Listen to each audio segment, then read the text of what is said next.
بسم اللہ الرحمن الرحیم قال اللہ تبارک و تعالی فی کلامہ المجید ایسے ٹھیک بسم اللہ الرحمن الرحیم کل نفس ذائقۃ الموت وانما توفون اجورکم یوم القیامہ فمن زحزح عن النار وادخل الجنہ فقد فاز وما الحیاۃ الدنیا الا متاع الغرور صدق اللہ العظیم وقال تعالی فی شان حبیبہ الکریم ان اللہ وملائکتہ یصلون علی النبی یا ایہا الذین آمنوا صلوا علیہ وسلموا تسلیما۔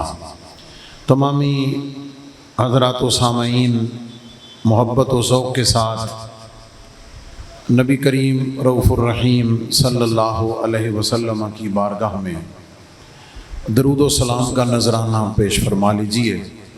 اللہم صلی علی سیدنا و مولانا محمد وعلی آل سیدنا و مولانا محمد و اصحاب سیدنا و مولانا محمد مبارک وسلم۔ الصلاۃ والسلام علیک یا سیدی یا رسول اللہ وعلی آلک و اصحابک یا سیدی یا حبیب اللہ۔ گنج بخش فیض عالم مظہر نور خدا ناقصاں را پیر کامل کامل آرا رہنما۔ معزز و محتشم بزرگ و دوستو عزیزان ذی قدر مقامی علماء کرام میزبانان ختم چہلم شریف اور خاص طور پر مخدوم و محترم برادر عزیز محترم جناب الحاج ملک محمد آصف منیر صاحب ممبر امور مذہبیہ کمیٹی حضور فیض عالم داتا گنج بخش رحمۃ اللہ علیہ، سب کی خدمت میں السلام علیکم ورحمۃ اللہ۔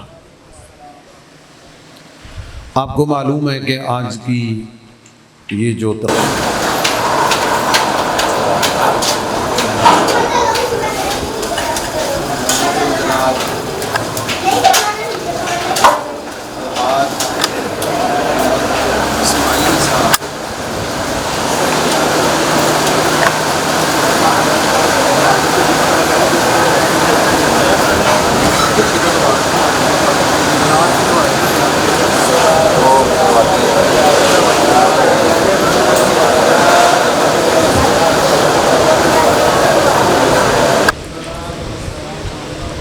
الصلاۃ والسلام علیک یا رسول اللہ وعلی آلک و اصحابک یا حبیب اللہ۔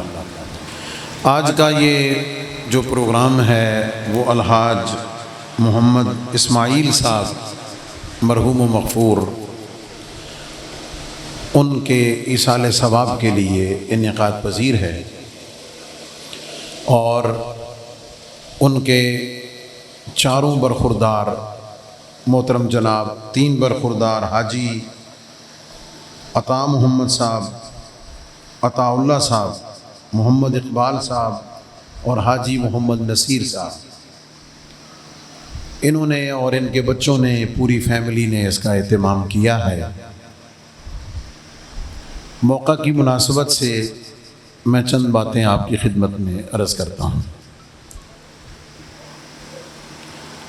سب سے پہلی بات تو یہ کہ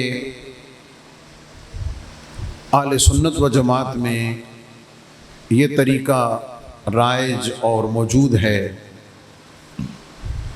کہ جب بھی ہمارا کوئی عزیز دنیا سے رخصت ہوتا ہے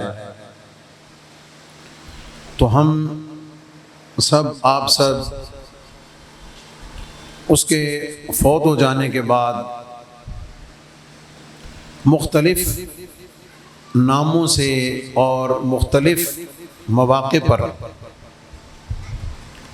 اپنے اس عزیز کے لیے ایصال ثواب اور دعائے خیر کا اہتمام کرتے ہیں۔ سہولت کے لیے اس کے مختلف نام رکھ لیے گئے ہیں۔ عام طور پر یہ جو ایصال ثواب کا اہتمام ہے وہ تیسرے دن ہوتا ہے، تو اس لیے اسے ختم سوم کہہ دیتے ہیں۔ فارسی میں سوم کا مطلب ہوتا ہے تیسرا، جس کو آپ تیجا بولتے ہیں، تیجے کا ختم بولتے ہیں۔ جب جمعرات آتی ہے تو پھر جمعرات کی مناسبت سے اہتمام کرتے ہیں، جی یہ جمعرات کا ختم ہے، جی یہ پہلی جمعرات ہے، یہ دوسری جمعرات ہے، یہ تیسری ہے۔ بعض لوگ پھر 10ویں دن 10ویں روز اس دعا اور ایصال ثواب کا اہتمام کرتے ہیں اور اسے 10ویں کے ختم کا نام دے دیتے ہیں۔ 40 دن جب پورے ہوں، اس مناسبت سے جو دعائے خیر اور ایصال ثواب کا اہتمام ہوتا ہے اسے ختم چہلم کہتے ہیں۔ چہلم یعنی 40واں فارسی زبان۔ اور جب اسے پردہ کیے ہوئے فوت ہوئے سال گزر جائے تو سال کے بعد اس کے لیے جو اہتمام کرتے ہیں اسے برسی کہتے ہیں۔ برس سال کو کہتے ہیں۔ یہ جو نام ہیں رکھے ہوئے سوم 10واں 40واں برسی، یاد رہے کہ یہ صرف لوگوں کی سہولت کے لیے ہے، لوگوں کی آسانی کے لیے ہے۔ آپ کہیں گے جی کہ سہولت کیا ہے؟ سہولت یہ ہے کہ جو فوت شدہ ہے اس کے جو اہل خانہ ہیں وہ اپنے رشتہ داروں کو، دوست احباب کو اطلاع دے دیتے ہیں، ایک دن متعین کر لیتے ہیں، ایک وقت متعین کر لیتے ہیں۔ اس ٹائم اور ڈیٹ کے فکسیشن اور تعین کرنے کے ساتھ آنے والے لوگوں کو بھی آسانی ہو جاتی ہے اور جنہوں نے اہتمام کرنا ہوتا ہے انہیں بھی آسانی ہو جاتی ہے۔ اب اگر دن کا یا ٹائم کا تعین نہ کریں اور جس وقت جو دل کرے جب جی چاہے آنا شروع کر دے تو آنے والوں کے لیے بھی مشکل ہے اور اس کے جو ورثاء ہیں مرحوم کے ان کے لیے بھی مشکل ہے۔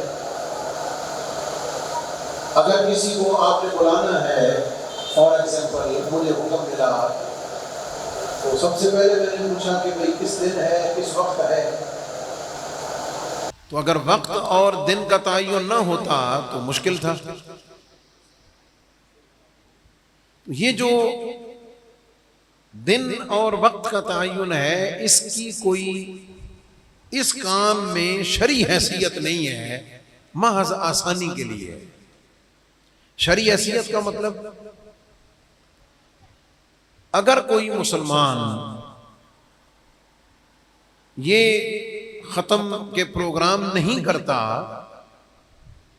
تو نہ کرنے کی وجہ سے کوئی گناہ گار نہیں ہے، کوئی بات نہیں۔ ایک فائدہ ہے، ایصال ثواب ہے، برکت ہے، فوت ہونے والے کا حق ہے، یہ ساری چیزیں اپنی جگہ ہیں، لیکن اگر کوئی نہیں کرتا تو گناہ کوئی نہیں۔ پھر اگر کوئی اپنی سہولت سے تیجے کا ختم تیسرے دن کی بجائے اسی دن شام کو کر لے، جیسے شہروں میں ہوتا ہے، لوگوں کے پاس وقت کم ہے، مصروفیات زیادہ ہیں، دوسرے دن کر لیتے ہیں۔ بلکہ میں تو کئی ایسی جگہ بھی گیا ہوں کہ ان کے جو ورثاء ہیں وہ باہر ملک میں رہتے ہیں اور فوتگی پہ آئے ہیں، سب نے اپنی اپنی جگہ جانا ہے، تو وہ کہتے ہیں جی کہ 5ویں 6ٹھے دن ہی جمعرات آ گئی، ان سب نے پروگرام بنایا بھئی یہ 10واں بھی یہی ہے، 40واں بھی یہی ہے، بس دعائیں خیر اکٹھی کر کے تو ہم پھر چلے جاتے ہیں۔ کوئی حرج نہیں ہے، قطعاً کوئی حرج نہیں اس کے اوپر۔ تو ایک تو یہ یاد رکھنا چاہیے کہ بعض لوگ اس حوالے سے بہت زیادہ وہ سختی کا مظاہرہ کرتے ہیں، یہ چیز ایسی ہے کہ جس کے اوپر کوئی ایسی سختی والی بات نہیں ہے۔ پھر اگر کسی کو سہولت نہیں ہے کہ وہ ہال بک کرائے، زیادہ لوگوں کو بلائے، ان کے لیے بڑے کھانے کا اہتمام کرے، زیادہ خرچہ کرے، تو کوئی ضروری نہیں ہے، وہ اپنے گھر میں جو 5 6 8 10 لوگ ہیں گھر میں ہی بیٹھ جائیں، قرآن پاک پڑھ لیں اور اپنے بزرگ کے لیے فاتحہ اور ایصال ثواب کر دیں، تو یہ بھی ٹھیک ہے۔ ایک تو اس کام کی سہولت کو پیش نظر رکھنا چاہیے۔ اب دوسری بات یہ ہے کہ یہ کہنا کہ جناب اسلام میں اس کا کوئی تصور ہی نہیں ہے، یہ زیادتی ہے۔ یہ کہنا کہ بھئی دیکھیں صحابہ کرام نے کرایا یا کسی کا ختم تیجا برسی کرائی، بعد میں کسی نے کرایا، یہ کہاں سے نکل آیا، کنہوں نے بنا لیا، وغیرہ ذالک، اب یہ انداز اختیار کرنا یہ بھی زیادتی ہے، یہ بھی ایک ایکسٹریم ہے۔ اور اس سے بھی زیادہ سخت بات یہ ہے کہ جو منعقد کرنے والے ہیں ان کو برا بھلا کہنا یا ان کو غلط سمجھنا، یا اگر بتا دیا جائے کہ یہ ختم کا کھانا ہے تو اسے حرام سمجھنا اور اسے نہ کھانا یا ایسا طریقہ اختیار کرنا، یہ بھی غلط ہے۔ یہ دونوں انتہائیں ہیں۔ اب آپ صرف یہ سمجھ لیں کہ یہ جو وقت اور ٹائم کا تعین ہے اس کی کوئی شریعت میں حیثیت ہے تو بالکل ہے، بڑی آسان سی بات ہے آپ کے سمجھنے کے لیے۔ اللہ تعالیٰ نے نمازوں کے اوقات مقرر فرمائے ہوئے ہیں، یہ فجر کا ہے، یہ ظہر کا ہے، یہ عصر کا ہے، یہ مغرب کا ہے، یہ عشاء کا ہے۔ رمضان المبارک کے لیے ایک مہینہ مقرر کیا ہوا ہے، حج کے لیے مخصوص ایام مقرر کیے ہوئے ہیں۔ تو یہ جو، اور پھر آپ کہیں گے جی ان کا نام آپ نے یہ جو تیسرے دن کی مناسبت سے تیجا رکھا ہے، 40ویں کی مناسبت سے چیلم رکھا ہے، یہ کہاں سے ہے؟ بھئی آپ نمازوں کے اوقات کے جو نام ہیں، علماء بیٹھے ہوئے ہیں ان سے پوچھ لیں۔ فجر کا نام اس وقت کی وجہ سے ہے، ظہر کا نام ظہیرہ اس وقت کی وجہ سے ہے، مغرب کا نام غروب آفتاب کی وجہ سے ہے، اور عشاء کا نام اس وقت کی وجہ سے اللہ رب العزت نے یہی نام ان کے رکھے ہوئے۔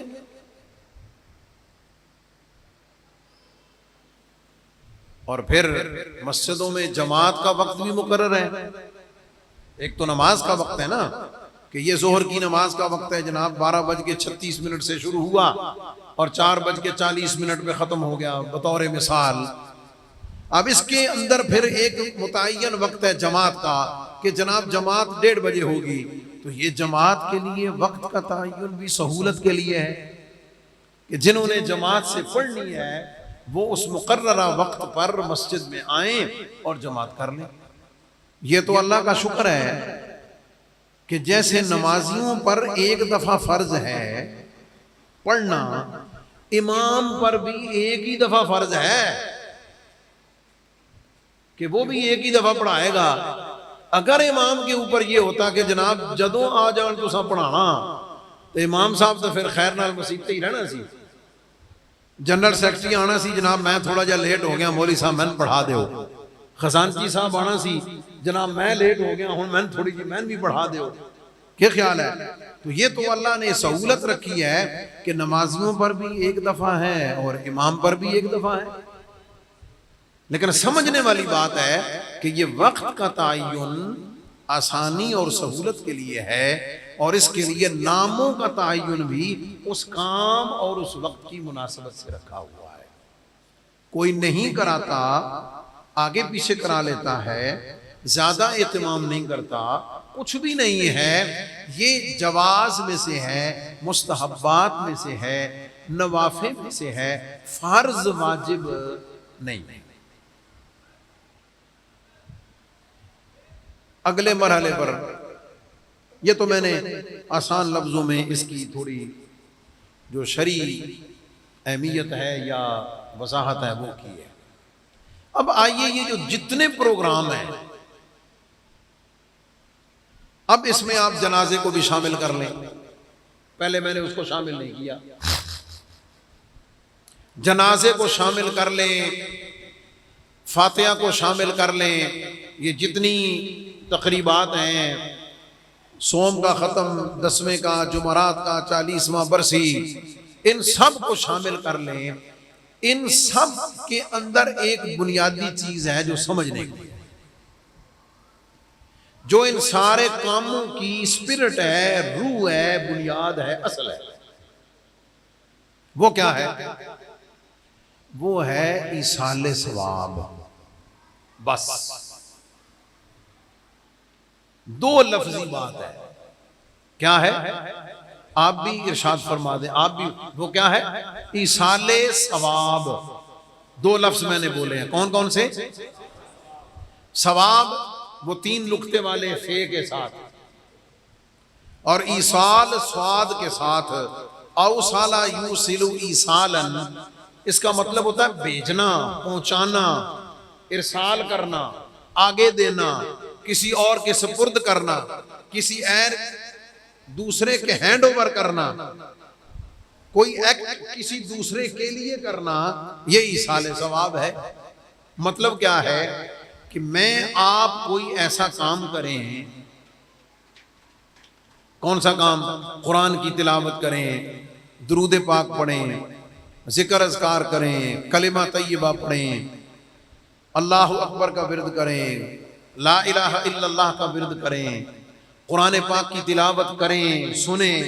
آپ بیٹھے ہوئے ہیں، میں کچھ قرآن و سنت کی روشنی میں بات کر رہا ہوں، آپ سن رہے ہیں، آپ وقت دے رہے ہیں، بیٹھے ہوئے ہیں، تو آپ کے اور میرے ایک ایک لمحے کا، ایک ایک کام کا ثواب جو اللہ مجھے بھی دے رہا ہے اور آپ کو بھی دے رہا ہے۔ نیکی کے کام کے لیے بیٹھے ہیں، اللہ تعالیٰ اس بیٹھنے پر، سننے پر، آنے پر، وقت دینے پر، بیان کرنے پر، سننے پر، کچھ پڑھنے پر، سبحان اللہ کہنے پر، اللہ اکبر کہنے پہ، یہ جو کچھ بھی، یہ ہمارے بچوں نے، بھائیوں نے آپ کے لیے کچھ تواضع کا کھانے کا اہتمام کیا ہے، پیسہ خرچ کیا ہے، اس پیسہ خرچ کرنے پر، کھانا کھلانے پر، یہ جتنا کچھ ہے کلیکٹیولی، اجتماعی، اس کے اوپر یقیناً اللہ رب العزت مجھے بھی ثواب دے رہا ہے اور آپ کو بھی ثواب دے رہا ہے۔ اب at the end of this programme ہم دعا کریں گے۔ کیا کریں گے؟ دعا کریں گے۔ کیا دعا کریں گے؟ یا اللہ، ہم یہاں بیٹھے ہیں، قرآن پاک پڑھا گیا ہے، درود پاک پڑھا گیا ہے، صلاۃ و سلام ہوا ہے، ختم شریف ہوا ہے، نعت خوانی ہوئی ہے، درس ہوا ہے، یہ جتنا مولا کریم جتنا کام ہوا ہے، اور مولا کریم تو نے اپنے کرم سے اس پر ہمیں جو ثواب دیا ہے، ہمیں جو اجر دیا ہے، ہمیں جو تو نے نیکیاں دی ہیں، مولا اپنے محبوب کی بارگاہ میں اور اپنے محبوب کے صدقے سے حاجی محمد اسماعیل صاحب کو تو پہنچا دے۔ یہ ڈیفینیشن ہے ایصال ثواب کی۔ اب اس سے یہ بھی پتہ چل گیا، اس طرح کے پروگراموں میں جو آنے والے لوگ ہیں وہ دعا کا انتظار نہ کیا کریں، کہ یار کیڑے ویلے دعا ہونی تے اساں رل پویے نہ، جب آ گئے بیٹھ جائیں، جہاں جگہ ملے بیٹھ جائیں، کچھ پڑھنا شروع کر دیں، کلمہ شریف پڑھیں، سورہ اخلاص پڑھیں، قرآن کی تلاوت کریں۔ کچھ نہیں پڑھتے، جو کام پروگرام چل رہا ہے اس کے سننے میں شامل ہو جائیں، اللہ تعالیٰ انہیں سننے کا ثواب عطا کرے گا۔ یہ ہے ایصال ثواب۔ ان ساری چیزوں کی اسپرٹ، روح، اصل بیس یہ ہے۔ اب آخری بات میں عرض کر کے اجازت چاہتا ہوں، کیا قرآن مجید میں یا نبی پاک علیہ السلام کی احادیث میں اس بات کی دلیل، ریفرنس موجود ہے؟ کس بات کا؟ کہ میں اور آپ نیکی کریں۔ اب مجھے تھوڑی سی اور آپ کی توجہ چاہیے۔ میں اور آپ نیکی کریں، نیکی کریں میں اور آپ، اس نیکی پر ثواب ملے آپ کو اور مجھے، لکھا جائے میرے اور آپ کے نامہ اعمال میں، کیا قرآن کریم اس بات کی اجازت دیتا ہے؟ کیا نبی علیہ السلام کے ارشادات اور فرامین اس بات پر دلیل اور ثبوت مہیا کرتے ہیں کہ ثواب مجھے ملے، اجر مجھے ملے، نیکی میرے نامہ اعمال میں ہو، اور میں اللہ سے عرض کروں کہ مولا فلاں کو دے دے؟ کیا اس طرح ٹرانسفر، نیکی کی جو ٹرانسفر ہے ایک نامہ اعمال سے دوسرے نامہ اعمال میں، یہ جو ٹرانسفر ہے نیکی کی، کیا پوسیبل ہے؟ ممکن ہے؟ اگر تو ممکن ہو، اگر قرآن سے دلیل مل جائے، اگر حضور کے فرمان سے دلیل مل جائے، تو پھر اساں تیری نہیں مانیں گے، پھر ہم اللہ کا قرآن مانیں گے یا نبی کا فرمان مانیں گے؟ ایسا ہی ہے نا۔ اور اگر اس پہ دلیل ملے کہ نا جناب تہاڈا عمل تہاڈے نال ہے، او دا عمل او دے نال ہے، کوئی کسے دے کم نہیں آ سکدا، جیسے کہتے ہیں مر گیا مردود نہ فیتا نہ درود، یہ تہاڈے حسن، سمجھ آ گئی؟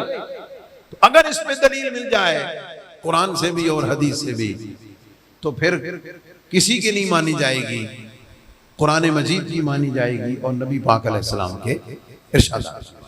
اب میرے پاس اس عنوان پر بڑی ڈیٹیل اور بڑی طویل کلیکشن ہے اللہ کے فضل سے،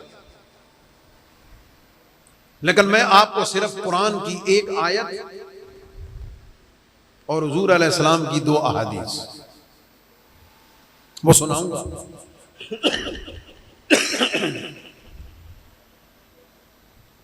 حوالہ دینے کا میں ذمہ دار ہوں، حوالہ دینے کا میں ذمہ دار ہوں، تے اور کوئی گل آوے نہ جدہ کسے بیان کرو نا، انہوں انہیں ہی کہہ دینا وہ خطیب داتا دربار بیان کیتی سی، اللہ دے فضل نال اے ہی حوالہ بتیرا۔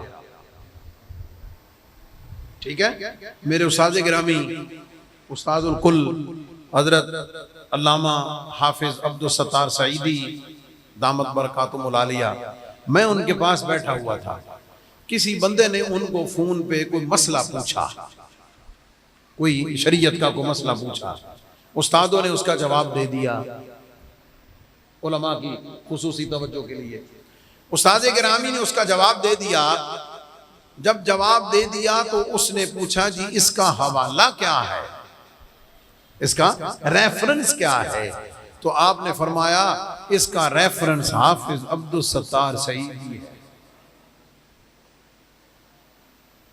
ایک مسند عالم کا بیان کرنا جو ہے وہ بذات خود ریفرنس ہے۔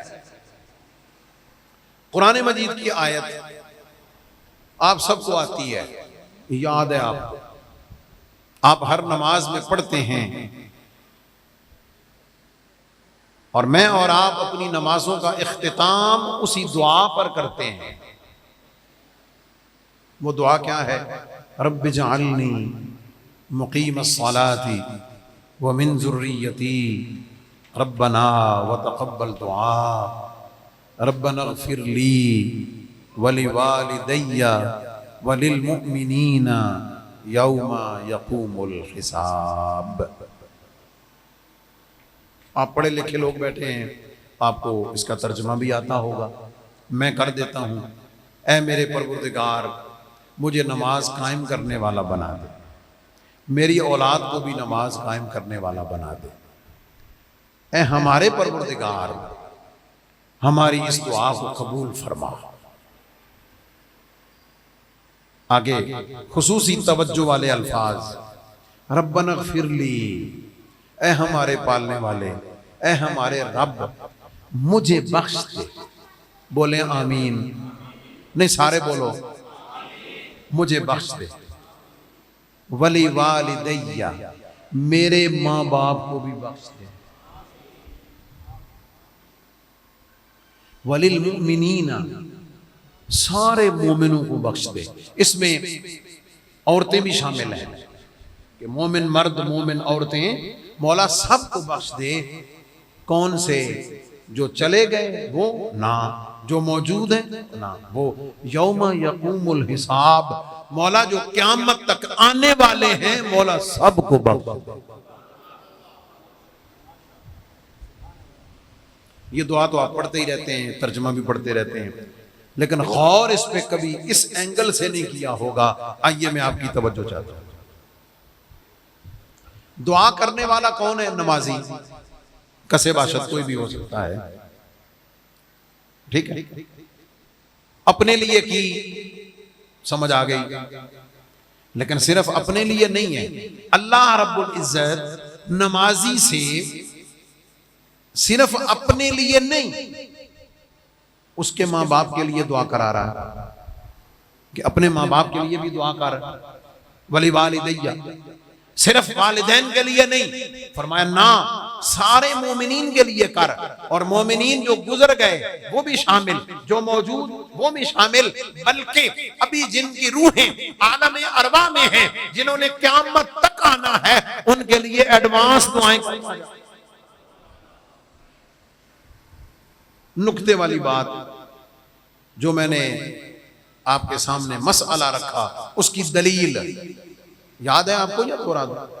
مسئلہ یہ ہے کہ کام کروں میں، عمل کروں میں، کیا میرے عمل کا نفع کسی دوسرے کو ملتا ہے یا نہیں ملتا؟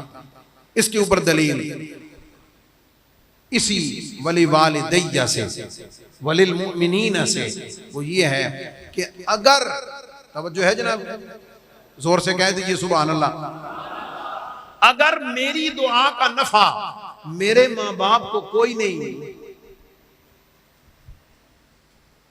اگر میری دعا کا فائدہ، کوئی بینیفٹ میرے ماں باپ کو نہیں ہے، تو میرا رب مجھ سے اپنے ماں باپ کے لیے دعا کرا کیوں رہا ہے؟ اگر میری دعا کا فائدہ کسی دوسرے مسلمان کو نہیں ہے، تو اللہ مجھ سے ایک عبث کام کیوں کروا رہا ہے، حالانکہ وہ اس سے پاک ہے؟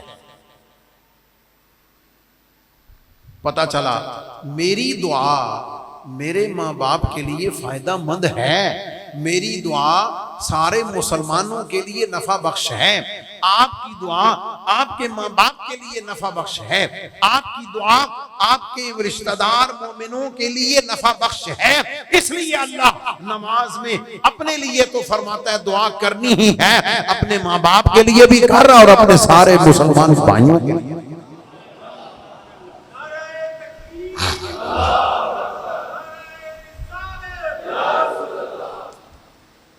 یہ ایک بڑی مضبوط توجہ میں رکھنے والی دلیل ہے، ثبوت ہے اس بات پر کہ ایک مومن کے عمل کا نفع دوسرے کو ملتا ہے۔ یہاں تک آپ کو سمجھ آ گئی ہوگی ماشاءاللہ۔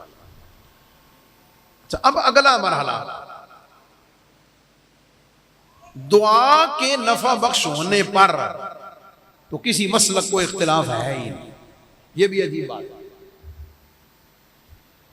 میں اس کی پیچیدگیوں میں جا کے آپ کو الجھاتا نہیں ہوں، جس طرح میں عام انداز سے بات کر رہا ہوں اسی طرح کرتا ہوں. دعا کے لیے تو کسی کو مسئلہ ہی کوئی نہیں ہے. حالانکہ ختم تیجے کے جو منکرین ہیں وہ عملاً اس کا بھی خلاف کرتے ہیں. اگر دعا کا انکار کوئی نہیں تو نماز جنازہ کے بعد دعا کیوں نہیں مانگتے؟ گھر میں جب وہ فاتحہ کے لیے آ جائے تو ہاتھ اٹھا کے دعا کیوں نہیں مانگتے؟ یہ بھی عملاً منافقت ہے. حالانکہ اگر دعا نفع بخش ہے تو پھر جنازے کے اندر کرو تو بھی نفع بخش ہے، جنازے کے بعد کرو تو بھی نفع بخش ہے، میت کے سرہانے پہ کھڑے ہو کے کرو تو بھی نفع بخش ہے، میت کے قدموں کی طرف کرو تو بھی نفع بخش ہے، قبرستان میں کرو تو بھی نفع بخش ہے، مسجد میں کرو تو بھی نفع بخش ہے، میت کے گھر میں کرو تو بھی نفع بخش ہے، اس کے رشتہ داروں میں کرو تو بھی نفع بخش ہے. اکٹھے ہو کر کسی شادی حال میں دعا کر لو تو بھی نفع تو دعا ہے. اس پر دلیل سورہ بقرہ 2 پارہ اللہ رب العزت فرماتا ہے بسم اللہ الرحمن الرحیم اجیب دعوت الداعی اذا دعان. اعلان اللہ کا ہے، مجھ سے مانگنے والا، مجھ سے دعا کرنے والا مجھ سے جب بھی دعا مانگتا ہے، دن ہو یا رات ہو، صبح ہو یا شام ہو، گھر ہو یا باہر ہو، سفر ہو یا حضر ہو، مسجد ہو یا گھر ہو، دکان ہو یا علیحدگی میں ہو، وہ کہیں بھی مجھ سے مانگے میں اس بندے کی دعا کو قبول ہوں. دعا کی حد تک تو کسی کو انکار ہی نہیں. اب اگلا اور آخری مقدمہ، اے مولی صاحب جڑا تساں فروٹ رکھ دے ہو، حلوے پکان دے ہو، بریانیاں پکان دے ہو، قورمے پکان دے ہو، ختم دلان دے ہو، اے کتھوں تساں لے آندا؟ یہ کہاں سے آ گیا جناب؟ سپرٹ وہی ہے، نظریہ وہی ہے، عقیدہ وہی ہے. وہ کیا ہے کہ بھائی بندہ مومن کے ہر عمل کا ثواب پہنچتا ہے. اگر تیری دعا کا ثواب پہنچے گا تو تیرے مال کا ثواب بھی پہنچے گا. اپنا مال تو کھانے میں خرچ کرے گا، اس خرچ کرنے کا ثواب بھی ملے گا. فروٹ میں خرچ کرے گا تو بھی ثواب ملے گا. کپڑے خرچ کرے گا، یتیموں مسکینوں کو کپڑے دے گا، اللہ اس کا بھی ثواب عطا کرے گا. بھوکوں کو کھانا کھلائے گا، اللہ اس کا بھی ثواب عطا کرے گا. کسی یتیم کی شادی کو سپانسر کر دے گا، اللہ اس کا بھی ثواب عطا کرے گا. مسجد میں پیسہ لگا دے گا، اللہ اس کا بھی ثواب عطا کرے گا. کسی کو کتابیں لے کر دے گا، اللہ اس کا بھی تجھے ثواب عطا کرے گا. بھئی مال جہاں بھی تو خرچ کرے گا، مال تیرا ہے، خرچ تو نے کرنا ہے، خرچ کا ثواب اللہ تجھے عطا کرے گا. نیکی کے کام میں خرچ کرنا تیرا کام ہے، اس پر ثواب دینا میرے آپ کے رب کا.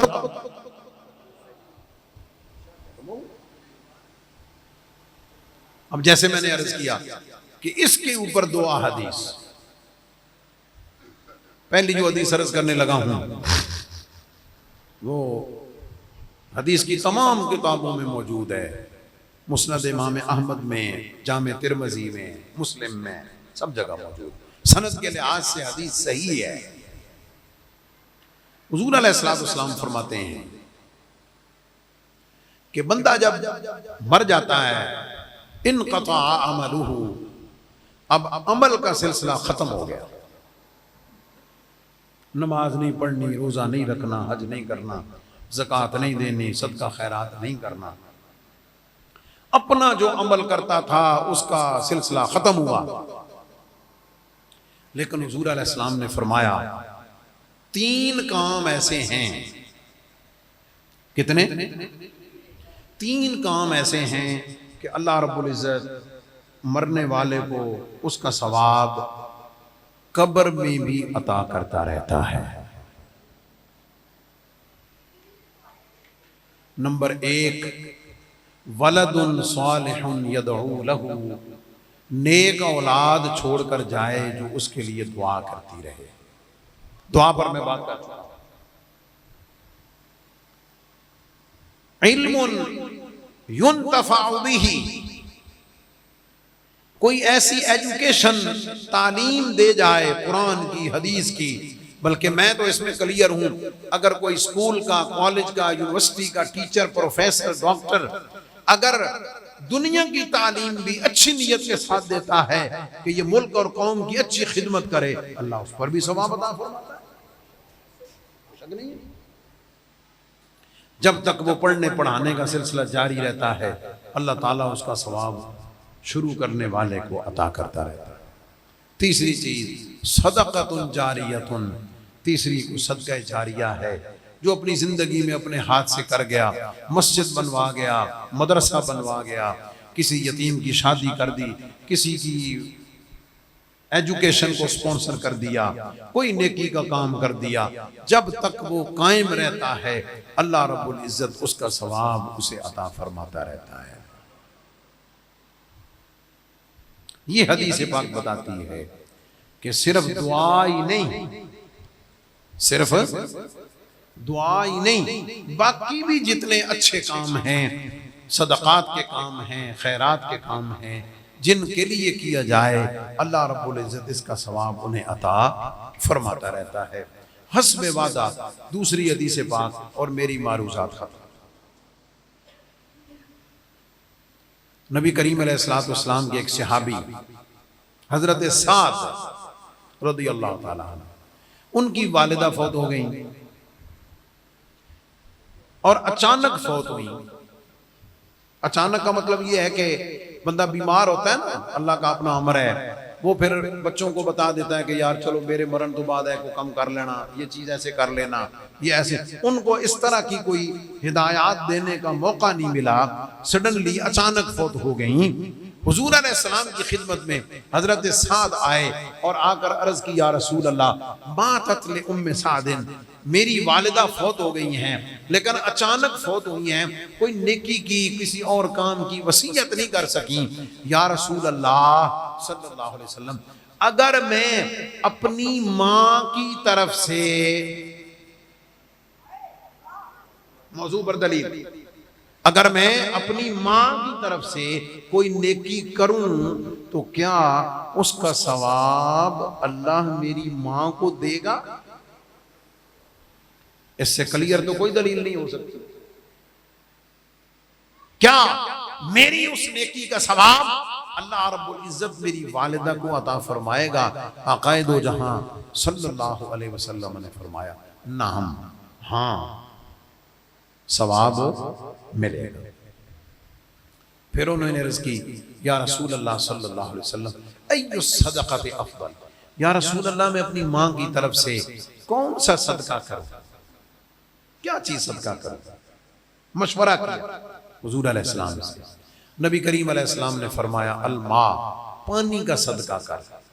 پانی کو فرمایا، یہ ایک صدقہ خیرات کا اصول یاد رکھیں، آپ نے جس کو دینا ہے، جہاں دینا ہے، یہ دیکھ لیں کہ ان کی بیسک نیڈ اور ان کی بنیادی ضرورت کیا ہے، ان کی ضرورت کا خیال رکھتے ہوئے جس چیز کی ان کو ضرورت ہے وہ اگر دیں گے تو ثواب زیادہ اللہ رب العزت عطا فرمائے گا۔ کسی گھر میں راشن نہیں ہے، آپ اسے کپڑوں کا تھان دے دیں گے، وہ کپڑے کھائے گا تو نہیں، اسے تو آٹے اور راشن کی ضرورت ہے، اسے راشن دینا افضل ہے۔ اس زمانے میں چونکہ پانی کی قلت تھی، حضور علیہ السلام نے فرمایا الماء، پانی کا صدقہ کرو۔ مشورہ ہو گیا، اب انہوں نے اپنی ورکنگ کی، گراؤنڈ میں سارا کام کیا، انہوں نے مدینہ منورہ سے باہر، حضرت سعد نے مدینہ منورہ کا راستہ جہاں سے مسافر آتے جاتے تھے، مسافروں کے قافلے گزرتے تھے، اس راستے پر حضرت سعد رضی اللہ تعالی عنہ نے کنواں کھدوایا، کنواں کھدوا کر اس کو پکا کیا، پکا کر کے اس کی منڈیر اور کنارہ پکا کیا، اور جب پکا کر رہے تھے نا تو ساتھ اشارہ کر کے کہہ رہے تھے ہادی لأم سعد، یا اللہ یہ کنواں سعد کی ماں کے لیے ہے۔ اے جڑا کولر لایا تے تختی لا چھڑی، مدرسے کا کو کام کرایا تو تختی لگا دی، سپارے قرآن پاک تقسیم کیے تو نام پرنٹ کرا دیا، کیا خیال ہے؟ کرتے ہیں نا. اس کی وجہ یہی ہے حضرت سعد نے اس کو نومینیٹ کیا کہ یا اللہ یہ کنواں سعد کی ماں کے لیے ہے. سعد کی ماں کے لیے کا مطلب یہ ہے کہ میرے مولا اس کے اوپر مسافر آئیں گے، پانی پئیں گے، پیاس بجھائیں گے، جانور آئیں گے، پانی پئیں گے، پیاس بجھائیں گے، پرندے آئیں گے، مسافر آئیں گے. مولا پانی پینے پر جو ثواب ملے گا وہ ثواب سارے کا سارا سعد کی والدہ کے لیے. تو اگر حضور علیہ السلام کی اجازت سے، آخری جملے، حضور علیہ السلام کی اجازت سے نبی علیہ السلام کے زمانے میں، حضور علیہ السلام کی موجودگی میں، نبی علیہ السلام کا صحابی اگر کنواں کھود کر نام اپنی والدہ کا رکھ کے کہہ سکتا ہے اور یہ شریعت میں موجود ہے تو یہ اسی تسی آج کہہ لویے اے میری اماں دے ختم دا کھانا. وہ کون نہیں سمجھے یہ کھانا؟ بھئی کھانا کیڑی شہدہ اے ابا جی دا ختم دلایا سی جناب، دادا جی دا ختم دلایا. تو پھر اگر ہی لے ام سعد ٹھیک ہے تو پھر ختم کا کھانا یہ کہنا کہ یہ میرے دادا جان کے لیے ہے یہ بھی اسی طرح جائز ہے، کیونکہ حضور کے صحابی نے اس کنویں کے لیے اپنی ماں کا نام لیا ہوا ہے. میری گفتگو ختم ہوئی. لب لباب اور خلاصہ کہ ایک مسلمان کام کرے، شرط یہ ہے کہ جو کرنے والا ہے وہ بھی مسلمان ہو، کرنے والا ہے وہ بھی مسلمان ہو، اور جس کے لیے کر رہا ہے وہ بھی مسلمان ہو. یہ شرط ہے. اگر دونوں طرف میں سے کہیں یہ نہیں پائی جائے گی تو پھر بیکار ہے، پھر کوئی فائدہ نہیں ہے. ایمان کی شرط ہے کرنے والا مومن ہو اور جس کے لیے کر رہا ہے وہ بھی مومن ہو. اگر وقت ہے آپ کے پاس تو اس پر ایک حدیث سنا دوں.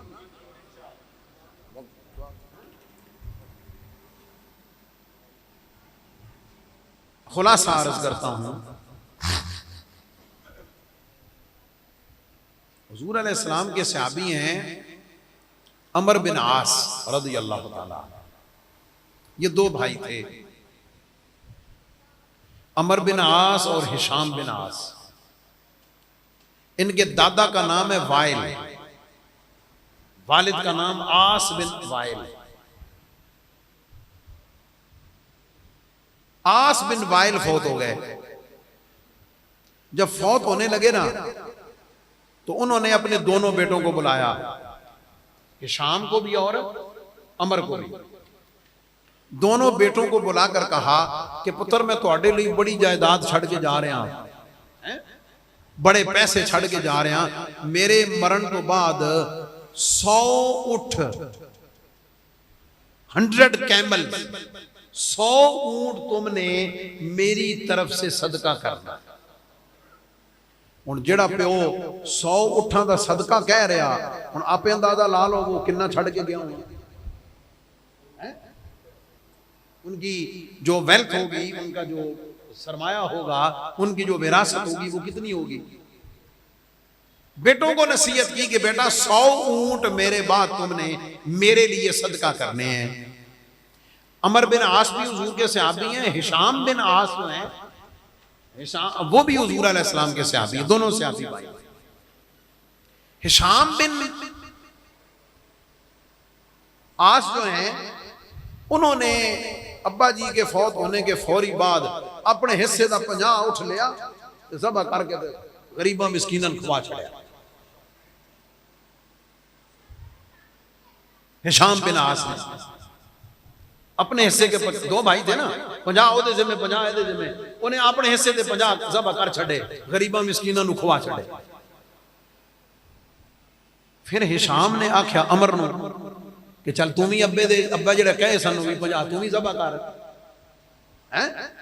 عمر بن عاص نے کہا کہ میں جب تک حضور صلی اللہ علیہ وسلم سے پوچھ نہیں لوں گا نا میں ذبح نہیں کروں. مجھے ذبح کرنے سے انکار نہیں ہے، لیکن میں سرکار سے پوچھوں گا پھر میں ذبح کروں.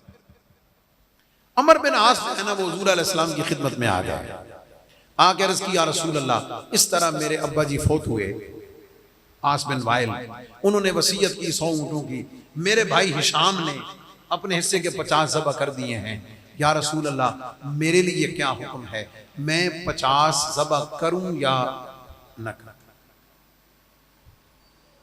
سوال کی وجہ آگے حضور نے خود بتائی ہے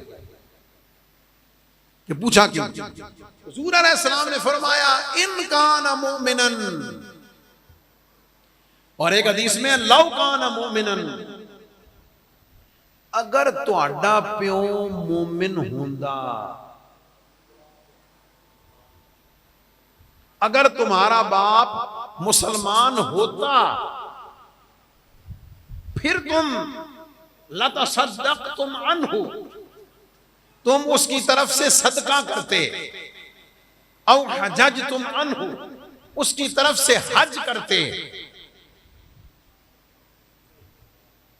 اگر مومن ہوتا اور تم یہ سارا صدقہ یہ کرتے، بلغہ عنہ، پھر وہ اس کو پہنچ جاتا، لیکن تمہارا باپ عاص جو ہے وہ مسلمان نہیں مرا، وہ کافر مرا ہے، اس لیے اسے ان صدقے کا کوئی ثواب نہیں ملے۔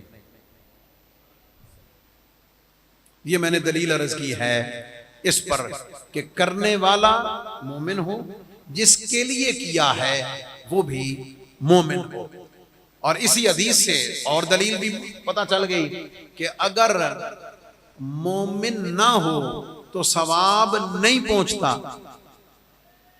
حدیث میں یہی دلیل ہے نا کہ اگر مسلمان نہ ہو تو ثواب نہیں پہنچتا، تو اگلی بات خود پتہ چل گئی اگر مسلمان ہو تو ثواب پہنچتا ہے، اگر مسلمان ہو تو پہنچتا ہے، نہیں ہوگا تو نہیں پہنچے گا۔ اس لیے میں آپ ہم سب جو یہ کل کا ختم ہو، تیجے کا ہو، کسی بھی نام سے ہو، ہم تو بھئی کہتے ہیں یار اگر تو ہن اے تیجا 10واں جمعرات برسی پسند نہیں تو کو نویں نہ رکھ لو، اپنی مرضی دے رکھ لو، او بغیر نامہ دے رکھ لو، او کرو تا صحیح، اپنے وڈ وڈیرے لئی ہاتھ چکو تا صحیح، وہ تمہارے لیے لاکھوں کروڑوں چھوڑ کر گیا ہے، اس میں سے کچھ اس کے لیے خرچ کر دو، اس کا مرنے کے بعد بھی اتنا ہی حق بنتا ہے جتنا وہ زندہ تھا، تو تمہاری زندگی میں اس کا حق پہنچتا ہے۔ میں نے اس کی جو شرعی حیثیت ہے اس کو واضح کیا ہے، لیکن میں نے آپ کو بڑے تحمل کے ساتھ اور بڑے پوزیٹیو اینگل میں قرآن مجید کی آیات سے اور حضور علیہ السلام کی احادیث سے آپ کو بتایا ہے، کیونکہ آج کل یہ روش عام ہے کہ ہم اہل سنت دلیل کی طرف کم جاتے ہیں، اس کو سمجھنے کی کوشش کم کرتے ہیں۔ جو آیت میں نے خطبے میں پڑھی ہے، اللہ فرماتا ہے کل نفس ذائقۃ الموت، ہر ذی نفس نے موت کا ذائقہ چکھنا ہے، اور اس کے بعد اللہ فرماتا ہے کل نفس ذائقۃ الموت وانما توفون اجورکم یوم القیامہ، قیامت والے دن تمہیں تمہارے اعمال کا اجر پورا پورا اللہ تعالیٰ عطا فرمائے گا۔